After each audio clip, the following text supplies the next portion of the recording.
I've been so excited to do this. I wake up Tuesday mornings. I'm like, yes, yes. Though I will admit, last week I was like, oh my God, I committed. I committed to do this every single week. What was I thinking? You know, as somebody who considers herself a free bird, I was like, did I make a good decision or did I too hastily jump into this? But after speaking from my heart yesterday on confidence, I'm going to do the same today on procrastination. I just feel great. I love it. Procrastination. Don't procrastinate on joining the mentorship if you want to. It kicks off tomorrow. I'm not 100% sure when we'll do it again. So, reasons why we often procrastinate. I'm going to share some, though my general principle is that we do not always need to know why we do something in order to either decrease, domesticate that bad habit, to move past it. As an example, one of my coaching students, that's what I didn't do. I was going to share results from some of the people who have gone through my coaching, but just know that it's life-changing. I don't want to overhype it, but people have gone from having hundreds of dollars in their bank accounts to having no more debt and many, many thousands of dollars. They have more fun in their lives. They work less. They attract better fit clients. They get handheld when needed, word by word instruction from me on how to close those clients. So I just wanted to say that too, because it's related to what I'm talking about with procrastination. Because one of my students, as an example, said, I don't know where or why I have this block. I don't know why I have this block. And I'm quickly able to say, well, do you need to know why in order to overcome the block? The answer is often no. Sometimes knowing why we do things is helpful, gives us insight, perspective. We're able to digest our behavior, our actions. We have a reason, we want reasons for why we do the things we do, right? That makes sense. But we do not always need to know why. I say that to you so that we don't get stuck at the why step and end up procrastinating on modifying our behavior because we're so stuck on figuring out why we do the things we do. We do not always need to know why. So don't get stuck in that rumination loop. If you catch yourself, I don't know why. You don't need to know why all the time in order to move forward. So let me ask you guys who are here. I would love for you to sound off in the chat. And again, if you're seeing us on Facebook, come to Zoom so I can see you. On a scale of 1 to 5, just pop a number into the chat here. How much would you say procrastination affects you? How much does it hold you back from moving towards what you want? Scale of 1 to 5. I'm seeing 4s, 5s, 3, 4, 5, 4, but working on bringing it down from Bobby. Sherry gives us a 2. That's great. So lots of 4s and 5s. So good. Good. I hope that this is a really useful class for us, for those who are saying 4s and 5s. Procrastination is holding us back. Something I want you to reflect on, and if we have time at the end, I could listen to some of your detailed answers, and this is something we dive into quite a bit in the mentorship. 1, what are you procrastinating on? So, and I want that to get really specific. I want you to think on this really, really specifically, not general answers of I'm procrastinating on growing my business. Because if we could define in very specific language what the task is that you're procrastinating on, and you can look that task in the face every day, the more likely you'll be to actually execute on the task that you've been procrastinating on. So, and that's going to vary for everybody, right? But giving a moment of thought and putting that specific language, well, what is it specifically? Something that you could physically turn around and start to do. It might clear some of the fog and drop that procrastination number from a 5 to a 3 or a 4 to a 2. The other question I want you to ruminate on as we go through, what does procrastination look like for you? How do you know when you're procrastinating? Again, putting very specific language to that should help you catch it when you're about to fall prey to it. So an example for me might be, I've always had difficulty getting out of bed in the morning. Again, the reasons why might not be super duper relevant. So I know when I'm awake, but I'm just lying there and I'm trying to fall back asleep and I'm closing my eyes again and I'm tossing and turning under the blanket. That's what procrastination can look like for me in that situation. So because I know that and because I've thought about it, when I wake up and I know I'm physically awake, but I'm starting to do the tossing and turning, I could say, oh, here you are, Laura, you're doing this. And it's casting some awareness, some attention, some intentions so I can push myself out of bed when I need to. So what very specifically do you do when you procrastinate? What does it look like? And I'll give you some very actionable tips on what to do instead of that procrastination stuff towards the end of our class today. Some reasons why you might procrastinate. You don't always need to know why, but perhaps it would be helpful if you identify with any of these. Plus, it'll also let you know it's not really your fault, right? I mean, it is, but the reasons why aren't. Procrastination is a very common habit. It's a common habit. We learn how to procrastinate in school usually because we're given deadlines for projects, and how many of us got really proficient at waiting to the last minute to do what we had to do right before the deadline, right before your history report was due, right before your science project was due. We became so skilled at waiting until the last second to do that. We talked last week during our confidence class about how when our back is against a wall, we nearly always are able to do what we need to do. When our back is against a wall, that's what a deadline is, right? Deadline can be the equivalent of our back being against a wall.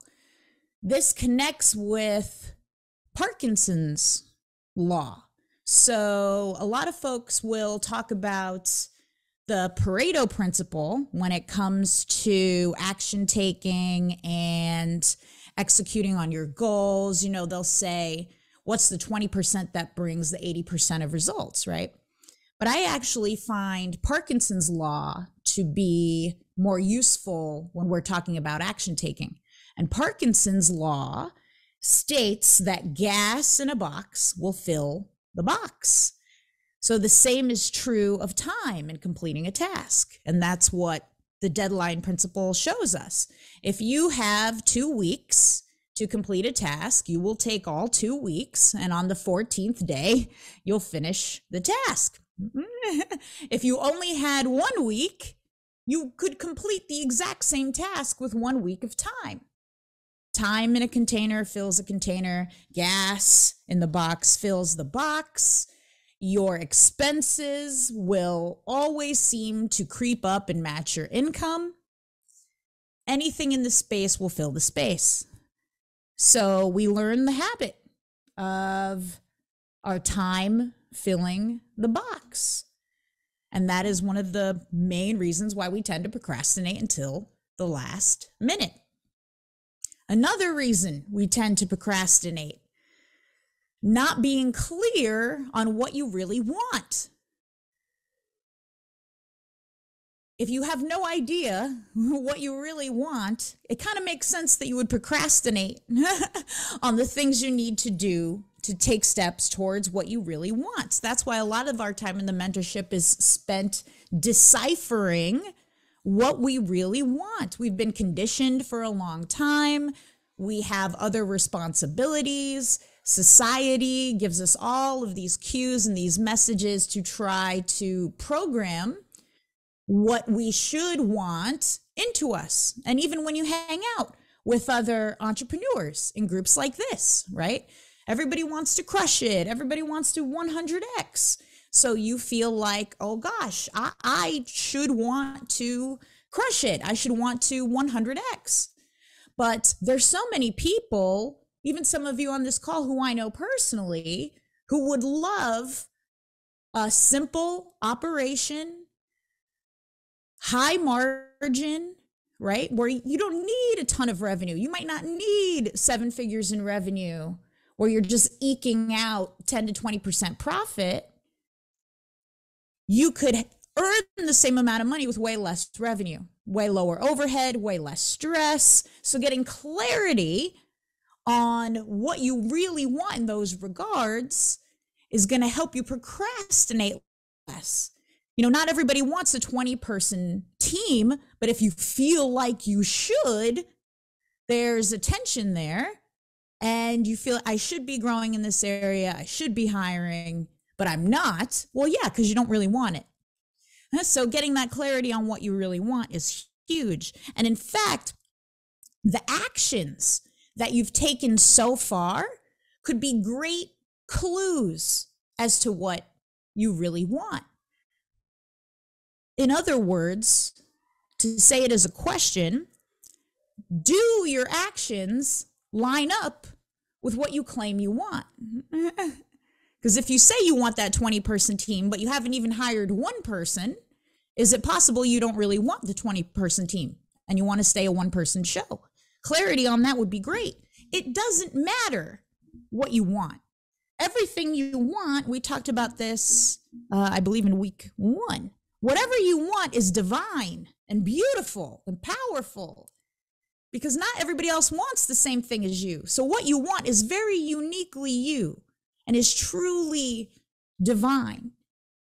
So understanding that whatever you want is great and perfect and beautiful.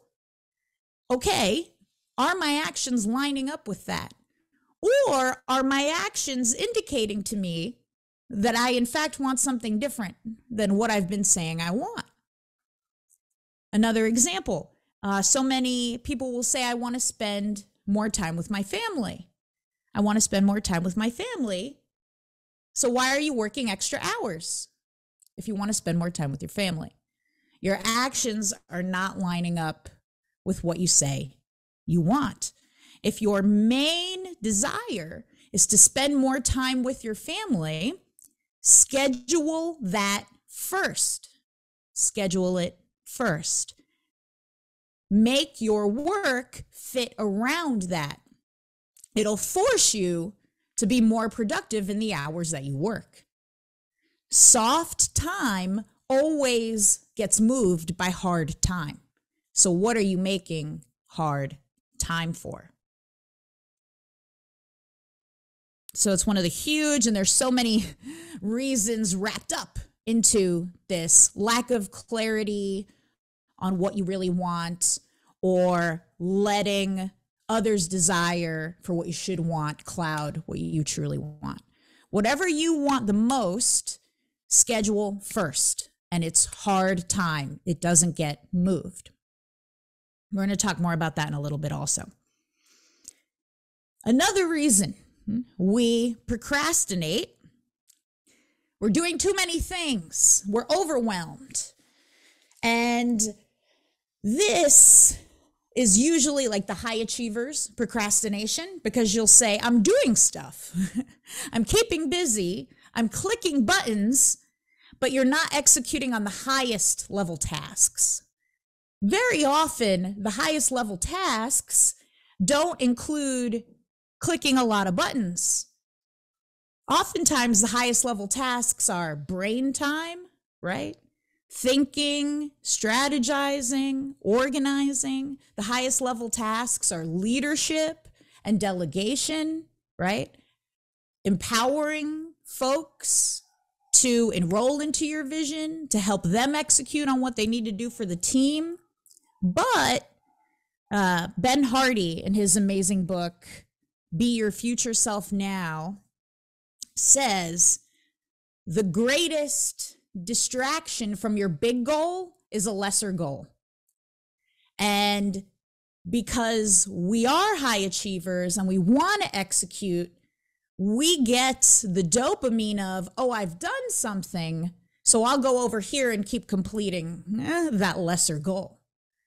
So when we do video editing, when we scroll social media too long and tell ourselves we're researching or we're doing all this other stuff, check yourself. Am I completing a lesser goal so that I could say I did something when I should perhaps be using some of my brain power towards the bigger goal?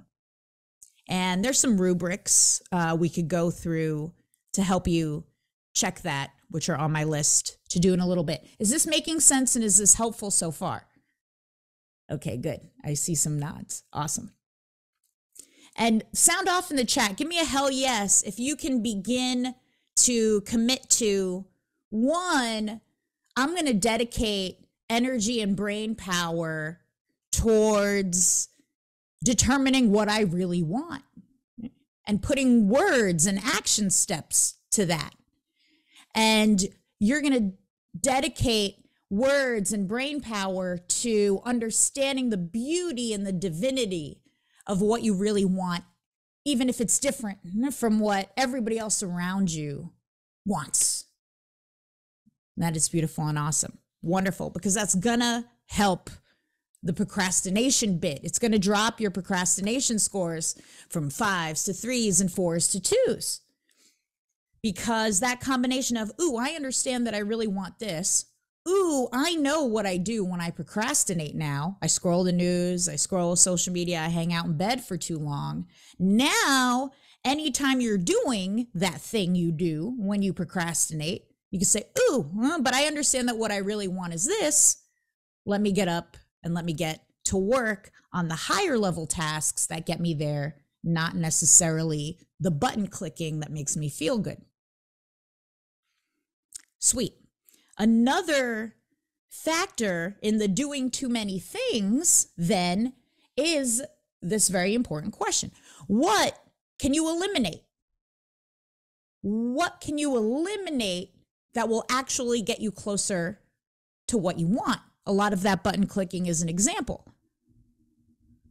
You know, Michelangelo sculpted the statue of David via negativa, right? By removing.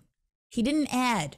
He created one of the most magnificent sculptures of all time by removing stuff. We would all say we're pretty busy people, right? We're so busy. This is fascinating. You know, we're so busy, yet we struggle with procrastination. How is that? It seems like these two things should not go together. If we're procrastinating a lot, like, how are we so busy? But we're procrastinating by adding. We keep adding and we keep adding. So what can we remove? What can we eliminate? What can we simplify to build our statues of David? Another helpful question so that you can determine, where is the kink?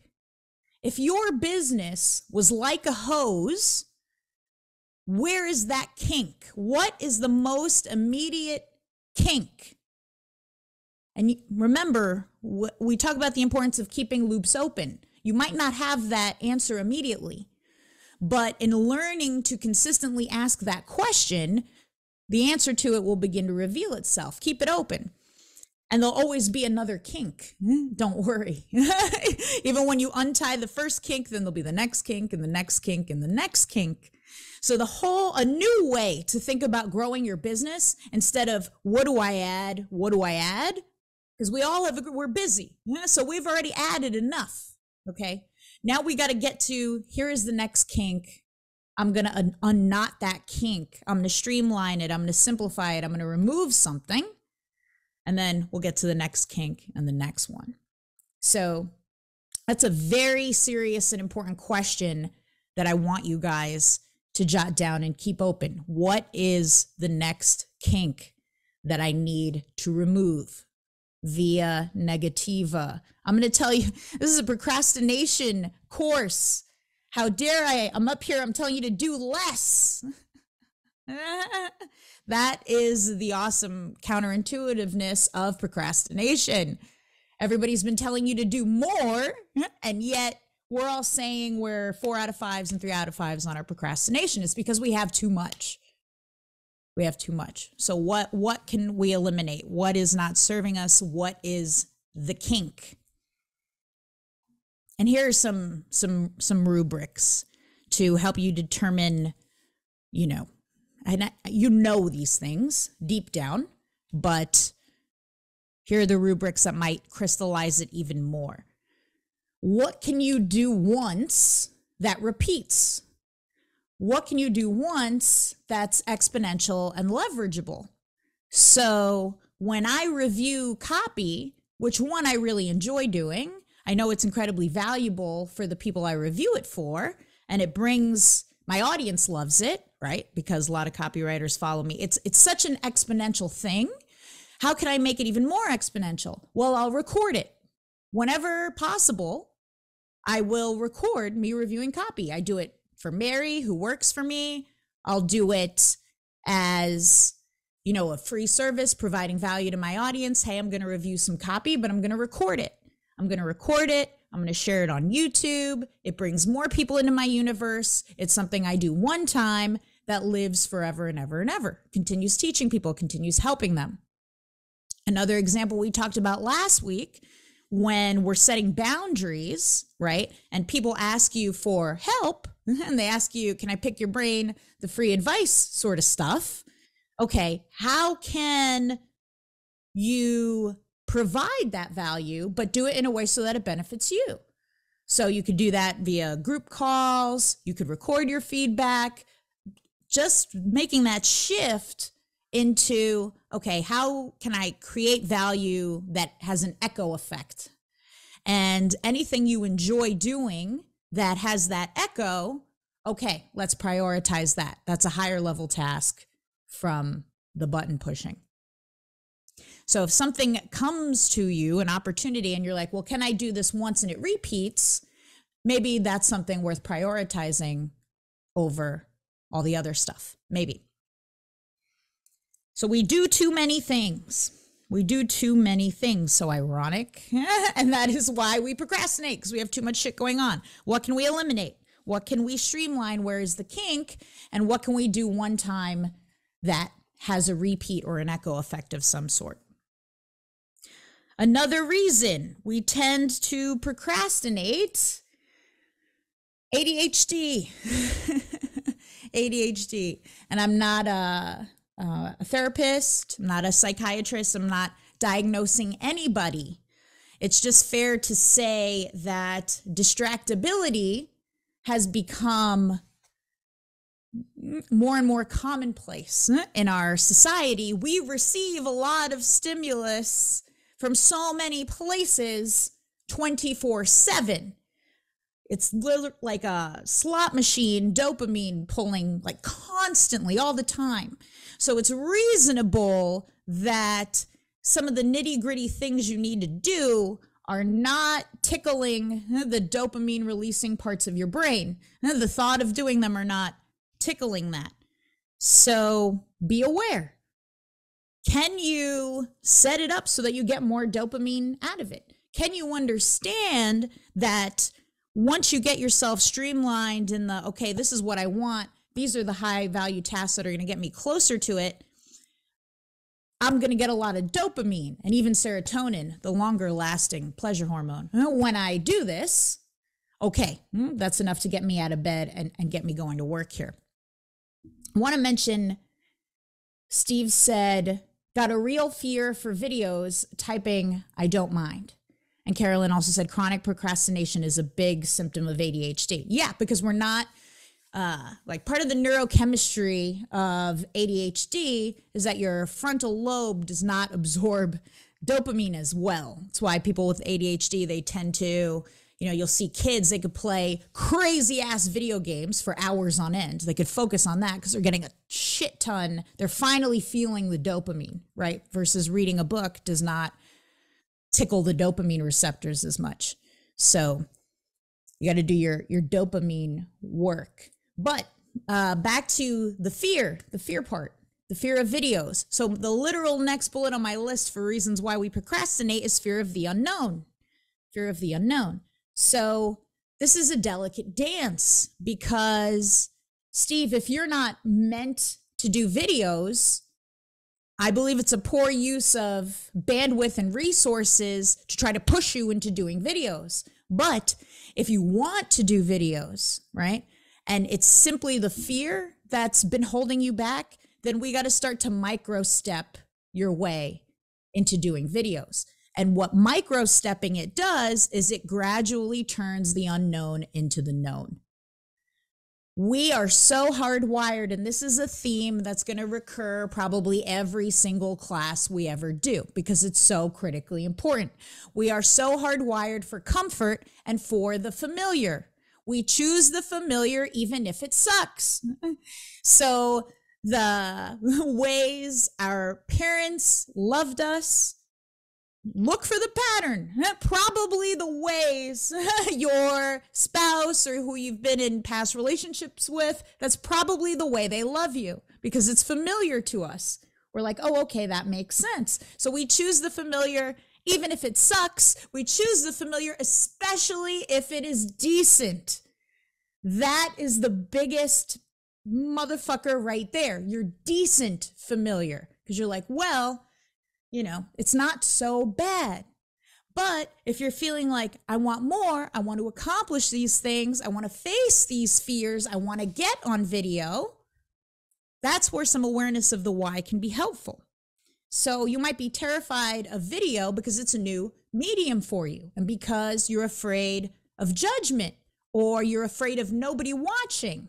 I'm not sure, Steve, what is it, if you have any insights or feelings about it, what is it about video that's scary?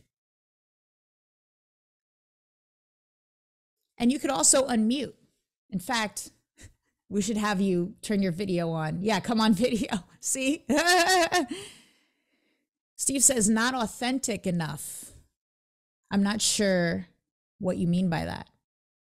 Hey, Carolyn, can you unmute for a second? Because this is super interesting to me and I really appreciate you sharing. So, which Carolyn? Carolyn says she's afraid of video, yet she's on video right now. I see her on video all the time. It looks amazing. Carries herself. Force myself, like this is my stretch, is that being on video on Zoom is easier than recording a video specifically to put out into the universe.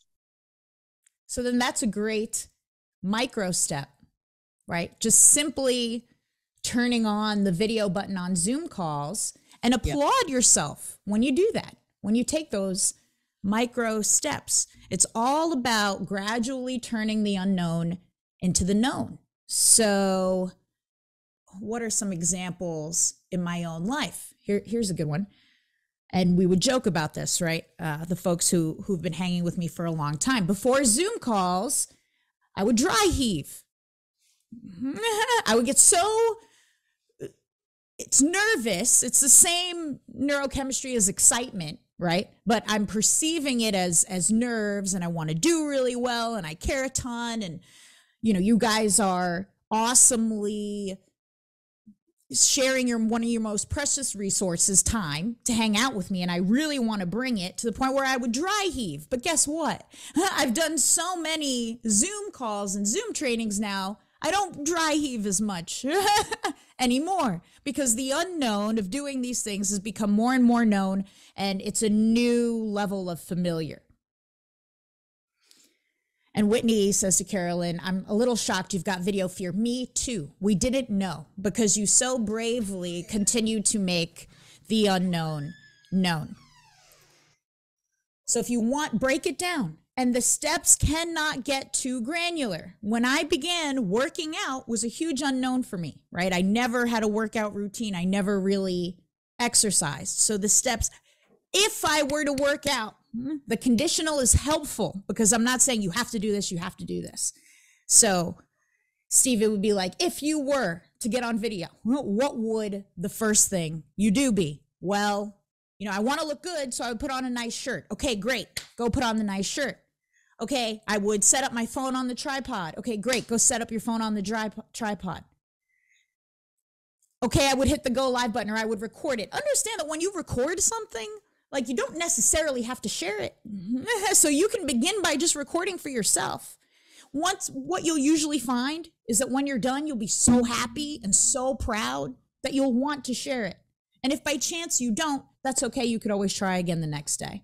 So quite literally, it cannot get too granular. Convert the unknown into the known. And the more and more we do that, the less and less we're procrastinating. Another reason we tend to procrastinate is a lack of belief that it'll work out. We're in a doom and gloom cycle. It stands to reason if you're like, well, this isn't going to work anyway, why the hell would you do it? If you're like, it's not going to work out anyway.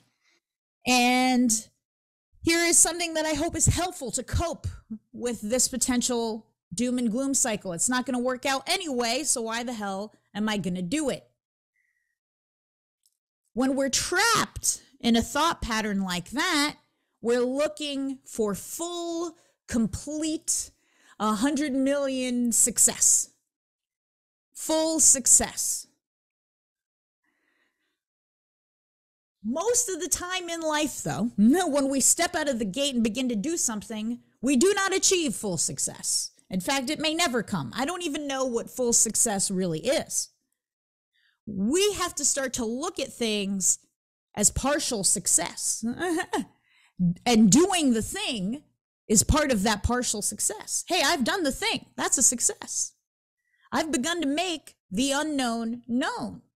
I have conquered some of my fears. I have flipped off procrastination. I have delegated what the high value tasks for me are. I've gotten clearer on what I really want. Those are all partial successes.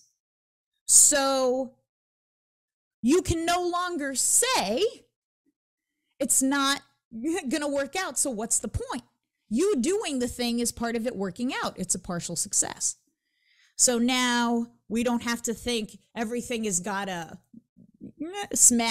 Hulk smash in order for it to have worked out. Doing the thing is part of it working out. And of course, that consistency, that repetition of you doing the tasks that you need to do to advance you towards what you want, the more and more results you're going to see. Also understand that everything gets you data. So it might serve you to become obsessed with getting data, with getting feedback. And you can only get that data, get that feedback if you start to do the thing. You cannot just sit and ponder and ruminate forever. Another example of that is asking questions, right? We will so often sit and say to ourselves, well, if I put that offer out there, they're probably going to think X, Y, and Z. When you do that, you're literally trying to answer a question that other people are supposed to answer, that your market is supposed to answer. The whole point is that you put it out there and you get feedback and you get data and you get an understanding of what your audience really wants you to be giving them. It is not useful for you to sit and try to determine that on your own and to wax philosophic about it. So you can micro-step that as well. Before, and this is a lesson I had wished that I had learned, because I have built long, complicated, expensive, time-consuming funnels without asking my audience if this is something that they want. So that's a lot of resources that were poorly deployed. I could have much more simply micro-stepped in and said, hey, if I were to create this thing, would you want it? Would you buy it? Would you spend X on it? Those are easy tasks. And you could even design them so that they're more leverageable for you. Instead of just asking, hey, if I built this thing, would you want it? Which is a great start, by the way. It's much better than deploying a shit ton of resources to build the thing with no idea if they even want it. But you could even design that as 15 shares of this post will let me know that you want it. Now people are sharing the thing, it's getting in front of other eyeballs, and you've just created more leverage. Twitter's a really good platform for that because retweeting is just native to the use of the platform. So I would say, hey, 10 retweets of this, I'll know that you want it and I'll go ahead and make the thing.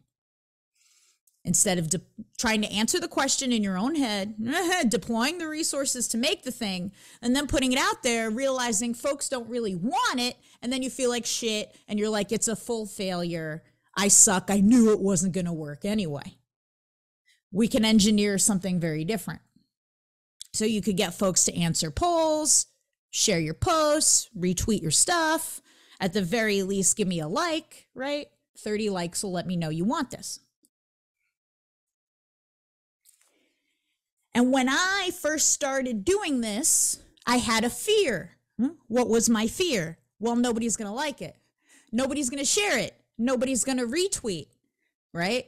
Be like, I would be afraid of that outcome. But that's a great fucking outcome because now, thank God, I didn't deploy all the resources to make the thing. That's exactly why we do it, to face that fear right head on. Okay, I've got the data. 0 is the data point. Okay, I know. Let me modify, let me tweak. So that's to flip that fear if anybody else has the same fear that I did. But what if nobody retweets the thing? Yeah, that's the point. That's why you're putting it out there, to figure it out. Oh, okay, good. Thank you for letting me know by not retweeting, whatever it may be, right? So even the 0 would be a partial success. I've done the thing and I have gotten the feedback. Is it a slight ego blow? Yeah, maybe, damn, I thought I knew what they wanted, but it's hugely insightful. You're miles ahead of the folks who are deploying all these resources to make stuff that you don't even know if they want or not. So even if you don't get the retweets and the likes and the shares, that's quite literally one of the outcomes you're looking for. Negative data is still data, yes. And you keep doing this over time, and all of your competition will be like, how do you smash it every time? Well, because I know what they want, and them taking the micro steps of retweeting, sharing, whatever it is, they're just becoming more and more enrolled into the process, right? Because they have done an action that says, oh yeah, I'm raising my hand for this. When the next step comes, they're way more likely to take that next step also. And you could watch us, you'll watch us do this in the Facebook group. So you see now some of the logic and reasoning for why we do things the way we do in the Facebook group, right? Like comment. So the comment brings some virality. It helps feed the algorithm. Facebook's going to show the post to more people, the more comments we get. And then those folks who have commented the thing, once we DM them, like, of course they're going to opt in, right? Because they have done the work of commenting and saying, I want this. So you do it a ton of different ways. You play around with it, you make it fun, and you don't be afraid of crickets. That's another, the unknown becomes known. I have launched many an offer to crickets. This, to this. I am so not afraid of it now. Just like, okay, next. How do we iterate? How do we change the positioning, right? How do I get even clearer on the value? How do I get a better understanding of what my people need so I can provide that? Because the once unknown of crickets has become way more known, and I'm way less afraid of it. So that is totally cool. It's all continued partial success consistently over time is going to beat that one time you got super lucky and it was a more full success. So, doom and gloom cycle. One of the reasons why we procrastinate. It's not going to work, so why would I even do it? So how can you gradually engineer small actions from you getting progressively larger and larger outcomes and more data, so we can flip the loop cycle, the doom and gloom cycle, into, hey, I'm getting actionable, helpful data no matter what, even if it is 0. So how to stop procrastinating ideologically? Here's one of my favorite strategies that I use. I can procrastinate. I can still procrastinate. Just do it for less time. Just do it for less time. As an example, I'm working on a book. It's called Vibe Tyrant. It's going to be awesome. And this very cool publisher lady, her name is Anna David.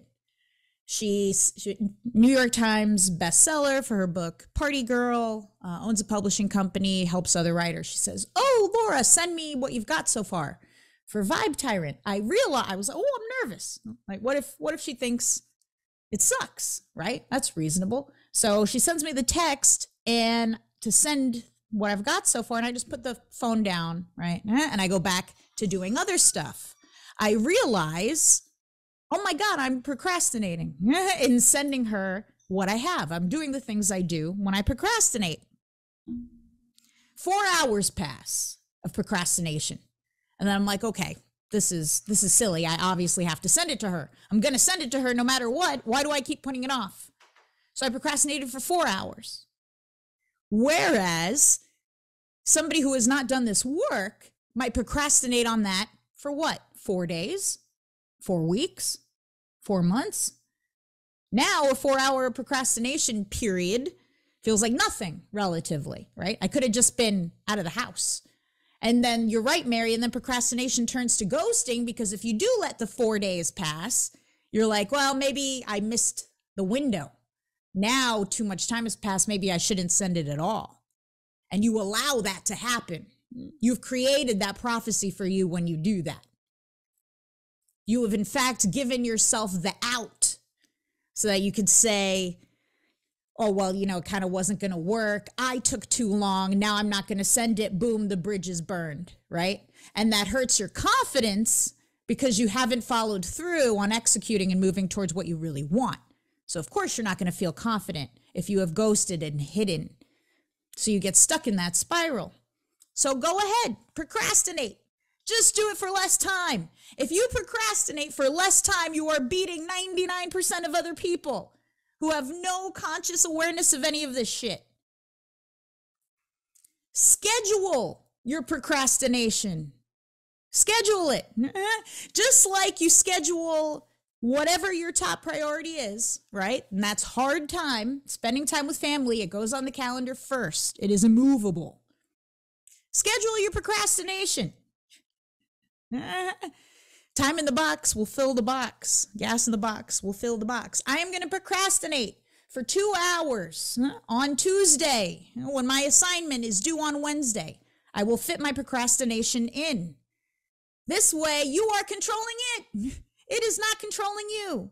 You could sit on your ass and do whatever the hell time-wasting shit you want to do for 2 hours on Tuesday before your project is due. Guess what? You're going to feel so good at the end of that 2 hours. You're going to be like, yes, I did it.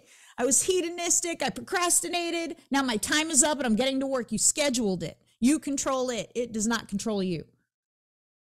That is my most counterintuitive, actually actionable, has helped me so much in my life, tip for procrastination. We are not doing this fucking dumb dichotomous battle bullshit where we never procrastinate again. It's not useful. It doesn't work. It's just like fear. When we talk about gradually making the unknown known, notice I'm never saying we're getting rid of fear. It doesn't go away. We just domesticate it. We domesticate it. We domesticate procrastination in the same way. Yes, procrastinate, schedule it, just do it for less time. When you catch it, so we schedule it as best as we can. And when you catch it, because now you're putting thought to, well, what do I do when I procrastinate? What does that look like? You catch yourself doing it, you could be like, okay, I'm going to do this for another 30 minutes. You control it. It doesn't control you. You don't have to pass judgment. You don't have to feel guilty. Because there are all of these legitimate reasons why we procrastinate, right? We've just gone through them. So you don't need to feel guilty. It doesn't mean that you're an asshole. It just means you're doing so much of what you've been trained to do over the long complex journey of your life so far. So you could catch it and you say, okay, I'm going to do this for another 30 minutes and then I'm back at it. You control it. It doesn't control you.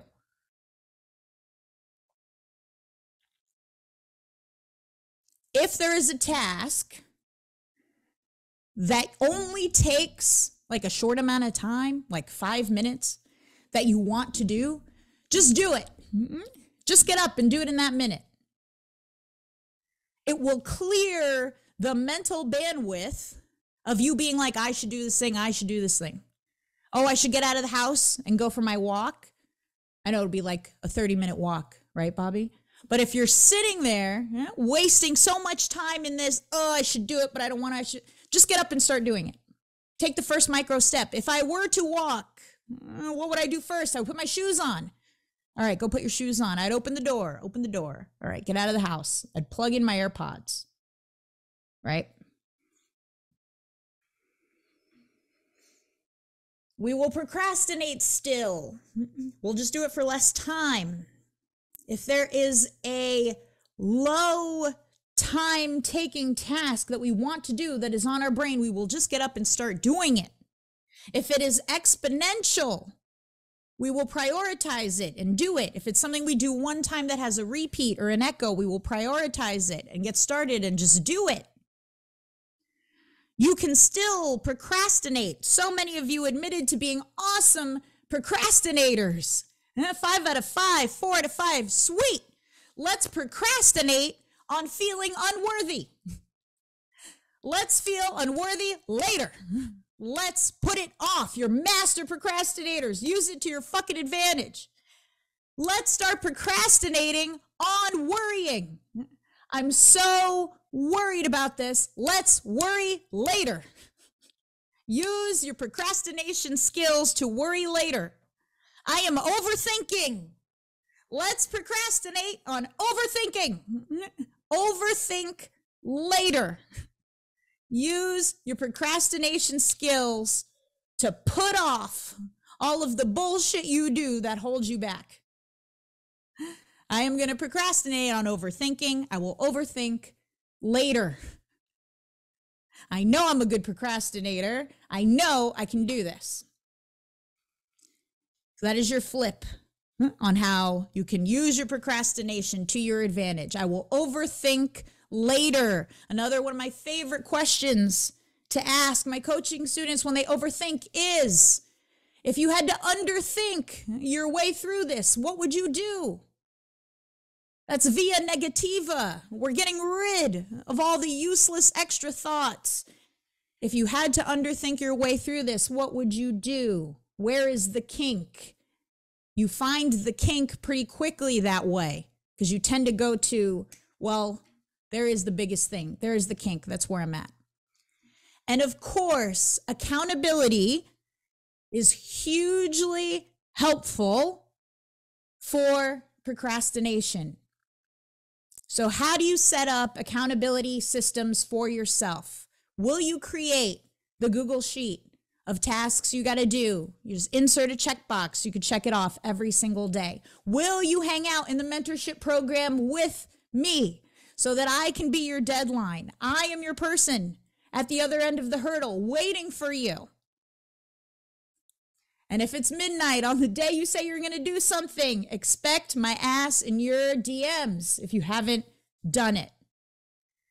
So the mentorship includes the accountability with me and the group accountability, because you got to show up in front of this group of badasses and talk about how you did the thing or you didn't.